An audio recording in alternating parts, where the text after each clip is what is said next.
Bago ko simulan ng episode na ito, ay ipagpauna ko sa inyo na sa pagsulat ko sa script na ito, ay sinikap ko na huwag banggitin ang mga pangalan, produksyon, at ang video streaming service na may kinalaman sa pag-uusapan nating issue. Ika nga ng iba pang mga vlogger at content creator, baka lalong sumikat. Pero sa bigat ng pinasok ng mga ito, hindi ko man sila pangalanan ay malamang ay alam na rin natin kung sino-sino sila. Ito na marahil ang pinakasensitibong paksa na tatalakayin ko sa segment na ito at malamang sa kabuuan ng Anime Kabayan YouTube channel.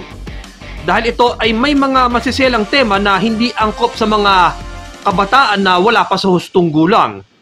Hinihiling ko po ang mahigpit na patnubay at paggabay ng mga magulang at nakatatanda habang pinapanood ang episode na ito. Bilang tao, ang mga bagay na may kinalaman sa ay kung hindi man sa hindi ay bagay na napakahirap pag-usapan. Sang-ayon man kayo sa akin o hindi, ang mga ganitong masela na usapin ay bagay na madalas ay sinasarili natin.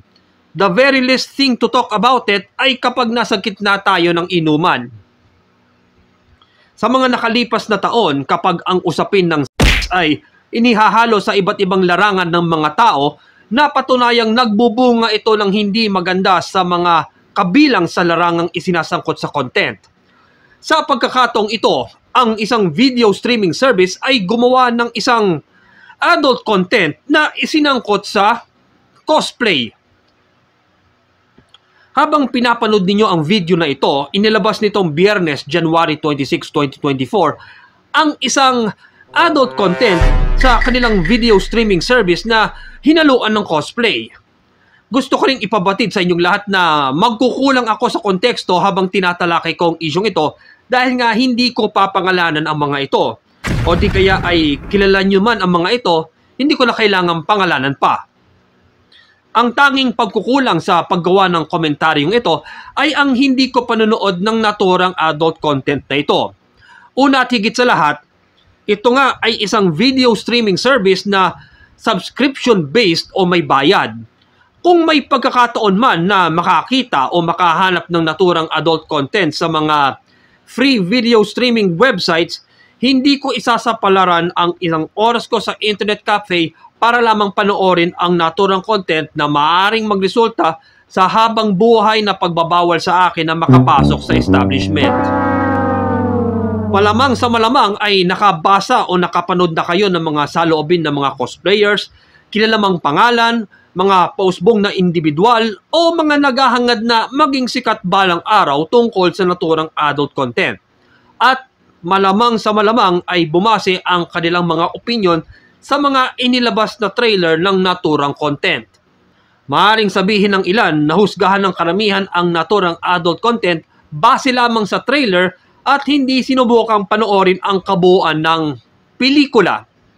Ang iba nga ay feeling matalino sa argumentong idinidikit ang cosplay community at adult content industry sa Pilipinas sa mga ginagawa at napapanood na mga umano ay kaparehong content sa bansang Japan. Ilang oras matapos ilabas ng naturang video streaming service, isang Pinoy movie reviewer sa Facebook ang nakapag-post ng kanyang review sa naturang adult content. Binigyan ng Goldwyn Reviews ang naturang adult content ng -1 out of 5 stars. Bago ang kanyang review, ang kanyang Facebook page ay nakapagtala ng mahigit 6,700 likes at may mahigit 12,000 followers. May 92 Facebook page reviews na may 3.9 star rating. Kung kanyang mamarapatin ay hihiramin natin ang ilang bahagi sa kanyang review sa naturang adult content. Ngayon pa lang ay nagpapasalamat kami sa Goldwyn Reviews sa kanyang ginawang review. Sa umpisa ng kanyang review ay walang takot na sinabi ng reviewer, and I quote, "Ginawang Tinder ang cosplay event. Ginawang parausan ang backstage area. Ginawang pamunas ang costume." Unquote. Walang mapapala ang sino man na gustong panoorin ang naturang adult content.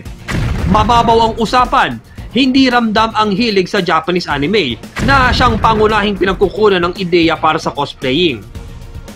Ang pagkilala sa graveyard sa naturang content ay mabilisan lang. Sa huli, tahasang sinabi ng reviewer na pinaglaruan lang ng produksyong nasa likod ng content ang cosplay. Ang naturang content ay pagpapakita lamang ng kawalan ng pakundangan at mababaw na representasyon sa cosplay na wala ring ipinakitang redemption hanggang sa huli. Sana raw ay nanatili na lang sa imahinasyon ang naturang content at hindi na ipinakita pa. Ang kabuuan ng review sa naturang adult content ay mababasa sa kanilang website. Umanin ng mga komento at haha reactions mula sa mga netizens ang review para sa naturang content na nagpapakita ng pagsang-ayon sa ginawang pagkilatis ng Goldwyn Reviews. Subalit may ilan na tila gina-justify ang naturang content sa umano ay totoong nangyayari sa likod ng cosplay community. Sa hiwalay na post, sinabi ng Goldwyn Reviews na hindi katulad ng isang kilalang adult video streaming website ang Pinoy Adult Video Streaming Service. Ang mga maseselang eksena sa mga content sa naturang Pinoy Video Streaming Service ay peke. Overacting ang pagganap sa particular na eksena. Katwiran ng reviewer kung tatanggalin ang story part at gawing totoo ang mga maseselang eksena, maahalin tulad nga siya sa kilalang adult video streaming website. Pero sa ngayon, isa pa rin itong pelikula na kailangang kilatisin at bigyan ng rating. Sa kabila nito, ipinahayag ng reviewer na may mga content ang naturang Pinoy Adult Video Streaming Service na masasabi niyang may kalidad, magagandang kwento at maasahang mga aktor at aktres. Hindi raw problema kung maraming maseselang eksena basta pasok sa ipinapakitang kwento. Sa huli, sinabi ng reviewer na may expectations pa rin ang naturang Pinoy Adult Video Streaming Service. Dapat lang.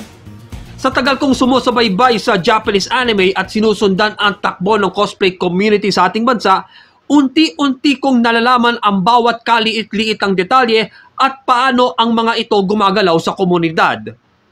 Subalit sa mga nakaraang taon, kabilang ang mga taong nasa ilalim tayo ng pandemya, may mga ilang individual sa anime at cosplay community sa ating bansa ang nakakagawa ng ilang mga kalokohan at mabibigat na mga kasalanan na nagbubunga ng ilang pagkakataon na nahahatak ang komunidad pababa.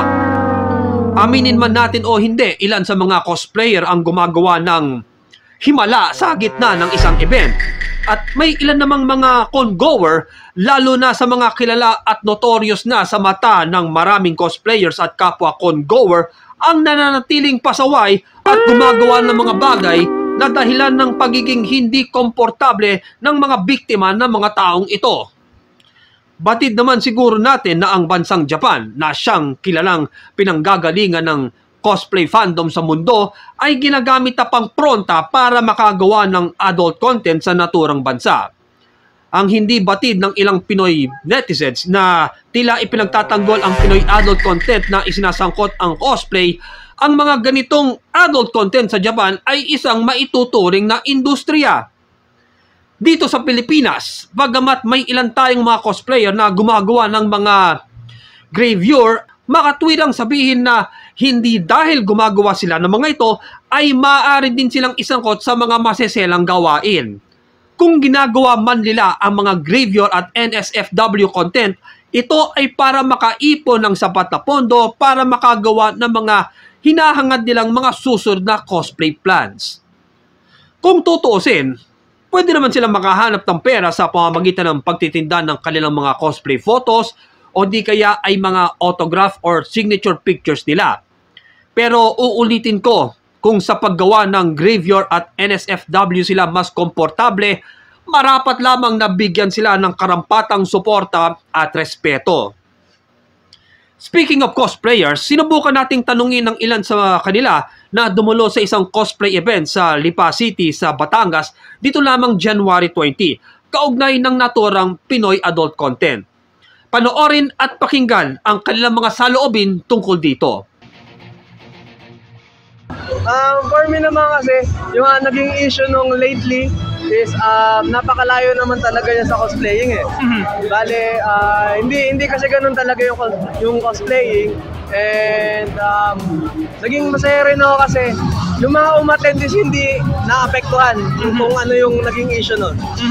So, ano ang may papayo mo sa mga cosplayers, lalo sa mga pausbong pa lang, mga aspirants na in time na na ganitong may dumating na krisis, pero makikita naman sa mga nandito na kaya nilang labanan, kaya nilang itawid, kaya nilang talunin ang masasabi kong pinakamalaking problema so far. Yeah. Bale, yung mga nakikita niyo sa internet, huwag niyong paniwalaan yun. Maniwala lang kayo sa trademarks. Yun. Panoodin niyo lang yung mga videos namin, nandiyon. Yun. And syempre sa cosplay community itself na maniwala at suportahan ng isa't isa. Siguro ang masasabi ko is medyo complicated din kahit sabihin na natin na hindi na natin kasi kahit in general mahirap siyang i-tackle kasi first of all part na rin kasi ng culture ng Filipinos na ganun and we have no choice but to compromise with that idea na ganun yung pag-iisip ng ibang tao.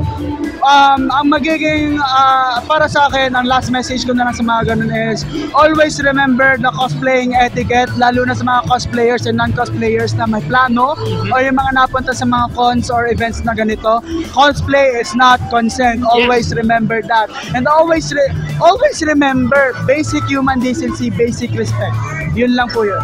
Pag cosplay community kasi, it doesn't matter kung yung na yan, ang importante yung craft natin, yung pagsasaya natin sa pagko-cosplay talaga, yun yung what's important talaga. Yun yung pinaka-important. Anong may papayo mo sa mga aspiring cosplayers na mukhang nag-aalangan na dahil nga sa ganitong issue? Anong mensahe mo? Para sa akin, huwag kayong susuko. Kumbaga, gawin nyo lang yung gusto nyo, huwag kayong papaano sa iba. I think we shouldn't associate such with the cosplay community as a whole. We shouldn't generalize it because they are separate things, and I'm pretty sure the cosplay and photography community don't want it to be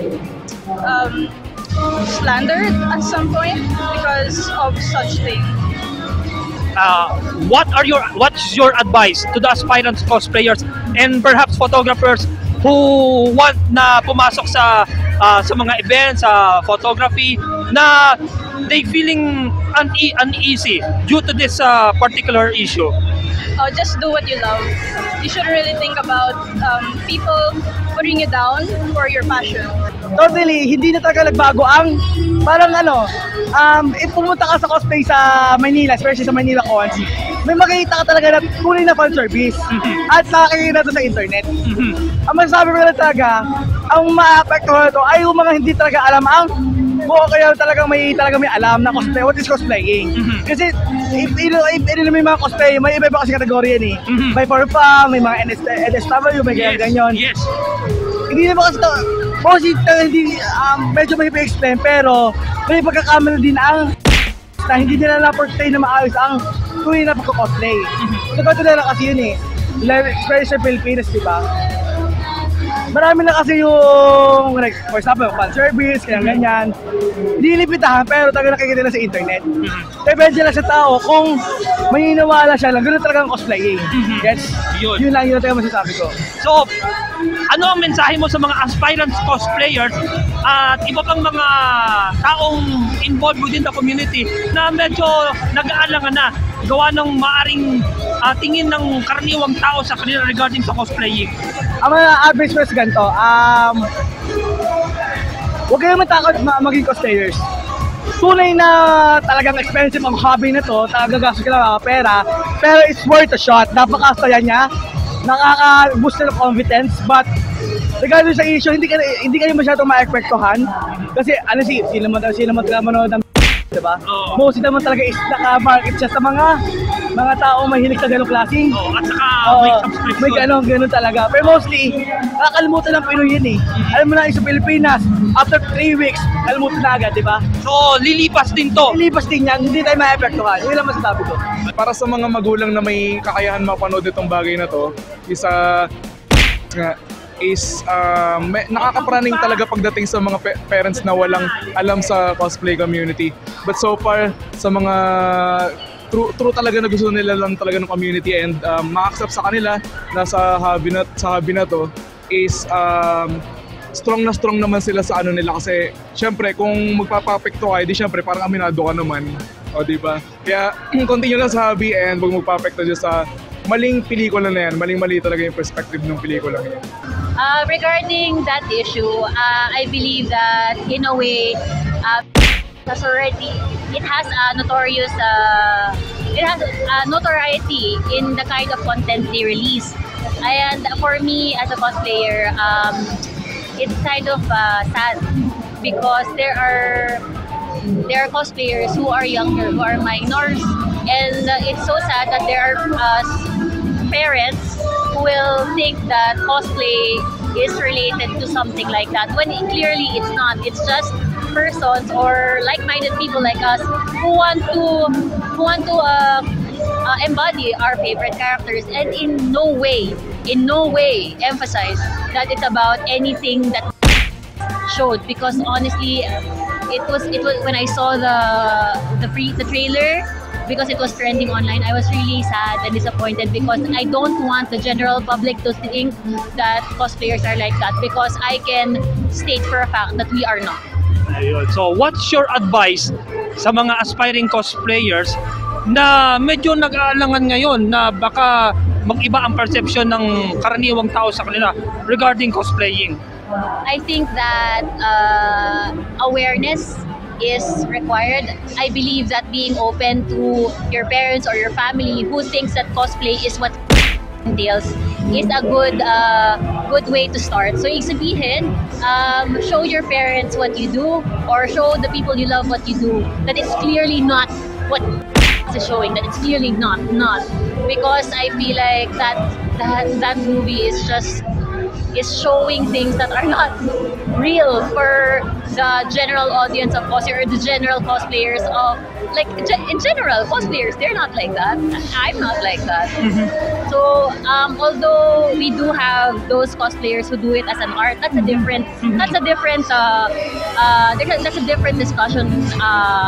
different discussion, because they do it as an art, as a craft, not the kind of thing that is showing. So that's a different animal, I think. Sasang-ayon man kayo sa akin o hindi, ayaw nating maging ipokrito sa mga umano ay dark side ng Japanese anime at cosplay community sa ating bansa. Ang nakakalungkot nga lang, sa lakas at impluwensya ng social media at internet, na-expose ang mga ito sa ating lahat, lalo na sa mga menor de edad na nais pasukin ang makulay na komunidad ng cosplay. May mga ilang individual, mapa-cosplayer man o con-goer, kahit mga taong labas sa fandom na gumagawa ng mga bagay na ikasisira ng ating komunidad ang dapat talagang sawayin, kondenahin at batikusin. Pero, kailangan din nating protektahan ang buong komunidad mula sa mga pasaway na ito. Higit kailanman, protektahan ang mga kabataan, lalo na ang mga minor de edad sa loob ng Japanese anime at cosplay community mula sa mga karaniwang tao na walang alam at walang pakundangang husgahan ang fandom dahil lamang sa isang adult content. Ano man ang inyong salobin hinggil sa ating isyong tinalakay, mag-iwan ng komento sa ilalim ng video na ito. Sana po ay makapag-abot kayo ng tulong sa amin upang patuloy kaming gumawa ng mga content na magbibigay sa inyo ng kaaliwan at pagtalakay sa mga balita at issue na pupukaw sa inyong mga kaisipan na magdudulot ng matalino at makatwirang palitan ng kuro-kuro, pananaw at opinyon. At syempre, huwag kalimutang manood, mag-like, mag-share at mag-subscribe. And with that, sumayin yung isa na namang edisyon ng #BreakItDown. Marami pong salamat sa inyong panunood. Mag-subscribe lamang po kayo sa Anime Kabayan YouTube channel, like and share, ring the bell also. Hanggang sa susunod po nating pagkikita. Ako po, si Marlo Magtibay, laging out. Marami pong salamat sa pagsama nyo sa akin. And that's how I break it down. Break it down, yo!